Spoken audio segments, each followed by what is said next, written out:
NCF 2005 भाई एक ऐसा टॉपिक है जिससे बार बार सीटेट में, एचटेट में और जितने भी हमारे टीचिंग एग्जाम है उनमें हर बार इससे क्वेश्चन पूछे जाते हैं। क्योंकि भाई जो हमारा पाठ्यक्रम होता है उससे रिलेटेड क्वेश्चन तो भाई पक्का आते हैं। तो कब कब वो पाठ्यक्रम बना, ठीक है, क्या क्या उसमें नई चीजें ऐड हुई, तो ये सारी चीजें बार बार टीचिंग एग्जामों में पूछी जाती है। तो आज हम सीटेट को माइंड में रखते हुए एनसीएफ 2005 को हम पढ़ेंगे और अच्छे से समझेंगे, ठीक है। तो भाई सबसे पहले एनसीएफ का आपको मतलब पता होना चाहिए कि एनसीएफ है क्या। ये है भाई राष्ट्रीय पाठ्यचर्या रूपरेखा। क्या है भाई? राष्ट्रीय पाठ्यचर्या रूपरेखा मतलब पूरे राष्ट्र की जो पाठ्यक्रम होता है उसको तैयार करना कि भाई किस क्लास में हमें क्या चीज पढ़ानी है, किस सब्जेक्ट में कौन सा टॉपिक देना है, किस क्लास के किस सब्जेक्ट में कौन सा टॉपिक देना है। ये सारी बातें किसमें निर्धारित की जाती हैं? राष्ट्रीय पाठ्यचर्या में। किसमें तैयार की जाती है भाई? राष्ट्रीय पाठ्यचर्या में, ठीक है। तो आज जो हम पढ़ने वाले हैं वो क्या है? राष्ट्रीय पाठ्यचर्या रूपरेखा। कब की है ये भाई? 2005 की। कब की है? 2005 की, 2005 में, ठीक है भाई। तो भाई इसके लिए सबसे पहले अगर हम बेस तैयार करते हैं तो हमें ये पता होना चाहिए कि ये भी तैयार किसने की थी। तो भाई ये एनसीईआरटी द्वारा तैयार की गई थी, ठीक है।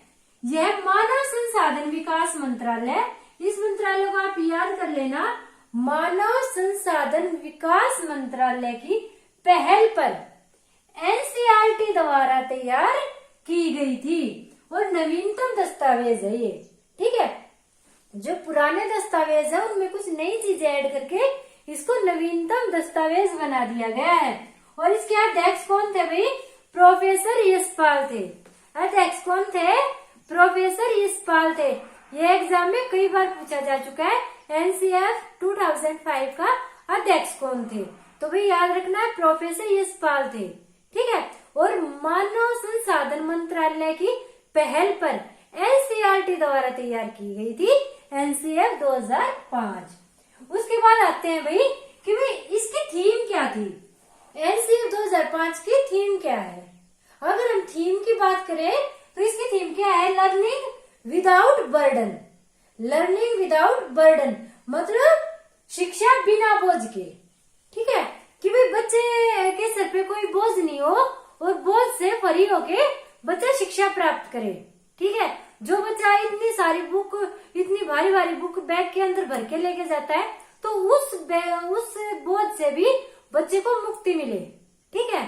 तो शिक्षा, एजुकेशन विदाउट बर्डन, शिक्षा बिना बोझ के। बच्चा ऐसा नहीं है कि बोझ तले दबा रहे, चाहे वो बोझ पुस्तकों का हो या एक्स्ट्रा करिकुलम का बोझ हो, मतलब बोझ के तले बच्चों को नहीं दबाना है, बच्चों को फ्री माइंड से शिक्षा देनी है, ठीक है भाई। उसके बाद आता है कि जो इसकी उत्पत्ति है वो कहां से की गई भाई? तो रविंद्रनाथ टैगोर का निबंध है एक, सभ्यता की संस्कृति। कौन सा निबंध है भाई? सभ्यता की संस्कृति। किसका निबंध है? रविंद्रनाथ टैगोर का। तो वहां से टॉपिक लेके, बातें लेके और एनसीएफ 2005 को तैयार किया गया है। उसमें जो उन्होंने शिक्षा के बारे में बताया है, जो पढ़ाई के बारे में बताया, पाठ्यक्रम के बारे में बताया, तो वहां से नॉलेज लेके इसको तैयार किया गया है। तो अगर उत्पत्ति की बात पूछी जाए कि एनसीएफ 2005 की उत्पत्ति कहाँ से हुई है, तो भाई रविंद्रनाथ टैगोर के निबंध सभ्यता में की संस्कृति से हुई है, ठीक है भाई। उसके बाद आते हैं कि भाई आपके माइंड में आएगा कि क्या भाई एनसीएफ 2005 ये हमारा पहला ही ये एनसीएफ है, मतलब क्या पहली बार ये पाठ्यक्रम तैयार किया गया है? ऐसा तो नहीं है ना, पाठ्यक्रम तो पहले से तैयार किया हुआ है। तो भाई हमें देखना है कि कब कब पाठ्यक्रम तैयार किया गया। तो सबसे पहले 1975 में एनसीएफ 1975, उसके बाद 1988 में एनसीएफ 1988, फिर 2000 में एनसीएफ 2000, उसके बाद 2005 में, और लेटेस्ट कब आया? 2021 में, ठीक है भाई। तो अब तक कितने एनसीएफ आ चुके हैं? 5। अगर टोटल संख्या पूछी जाए कि अब तक कितने एनसीएफ तैयार किए जा चुके हैं, तो भाई टोटल 5 एनसीएफ तैयार किए जा चुके हैं। 5 बार हमारा पाठ्यक्रम है वो तैयार किया जा चुका है। ठीक है भाई। उसके बाद आते हैं कि इसके उद्देश्य क्या है। भाई उद्देश्य, महत्व, विशेषताएं, वो सारी चीजें यही चीजें हैं। ठीक है। जो डिजिटल क्लास लेते हैं वो भाई वीडियो को लंबा खींचने के लिए क्या करते हैं, पहले उद्देश्य बताएंगे, फिर महत्व बताएंगे, फिर विशेषताएं बताएंगे। इसी जो 10 मिनट की वीडियो है उसी वीडियो को वो 1.5 घंटे तक चलाएंगे। इससे क्या होने वाला है, आपका टाइम वेस्ट होगा, इससे ज्यादा तो कुछ नहीं होगा ना।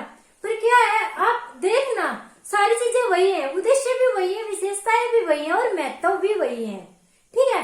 तो एग्जामिनर अगर इनमें से पूछता है तो आपको एनसीएफ 2005 पे टिक कर देना है। तो इसके उद्देश्य की बात करें तो क्या है कि बच्चों का सर्वांगीण विकास। इसका उद्देश्य क्या है, बच्चों का सर्वांगीण विकास हो और शिक्षा को बाहरी ज्ञान से जोड़ा जाए। शिक्षा को सिर्फ किताबों तक सीमित नहीं रखा जाए, बल्कि शिक्षा को बाहरी ज्ञान से जोड़ा जाए। ठीक है। मतलब कि जो बच्चा वास्तविक जीवन में जी रहा है, जो वास्तविक जीवन में काम आने वाली बातें हैं, उनसे शिक्षा को जोड़ा जाए। उसके बाद क्या है, बालक के मूल्यांकन के लिए सतत और व्यापक मूल्यांकन पे जोर दिया गया है। ठीक है। कि बच्चे का बार बार मूल्यांकन किया जाना चाहिए। जैसे साप्ताहिक टेस्ट हो, उसके बाद मंथली, उसके बाद वीकली, मतलब डे वाइज टेस्ट हो, वीकली टेस्ट हो, मंथली टेस्ट हो, ईयरली टेस्ट हो। इस तरह से बच्चे का मूल्यांकन करते रहना चाहिए। तो सतत और व्यापक मूल्यांकन पे जोर दिया है एनसीएफ 2005 में। उसके बाद है रटने की प्रणाली को खत्म करना। रटने की प्रणाली को बिल्कुल खत्म करना है। रटने की प्रणाली पे तो कहीं भी जोर नहीं दिया गया। तो अगर रटने की बात आ जाए तो वो तो हमारा नेगेटिव टैग वर्ड हो जाएगा, उस पर तो टिक करना ही नहीं है। उसके बाद क्या है, बाल केंद्रित शिक्षा। भाई बाल केंद्रित शिक्षा ये एनसीएफ 2005 का उद्देश्य है। बाकी ये हमारा पॉजिटिव टैग पॉइंट भी है। अगर बाल केंद्रित शिक्षा कहीं भी आती है तो आंखें बंद करके उस पर टिक कर देना, वो आंसर आपका राइट हो जाएगा। उसके बाद है राष्ट्रीय महत्व बिंदु को पाठ्यक्रम में शामिल किया जाए। भाई जो राष्ट्रीय महत्व के बिंदु हैं, ठीक है, जो हमारे राष्ट्र के लिए इम्पोर्टेंट बिंदु हैं, उनको भी पाठ्यक्रम में शामिल किया जाए, ताकि बच्चे में राष्ट्र के प्रति देश भावना पैदा हो, भक्ति भावना पैदा हो राष्ट्र के प्रति। ठीक है भाई।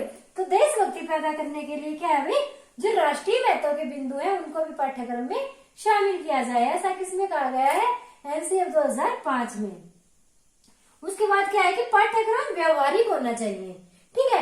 पाठ्यक्रम किताबी कीड़ा नहीं होना चाहिए कि सिर्फ किताबों से रिलेटेड बच्चे को कुछ समझ में नहीं आ रहा है।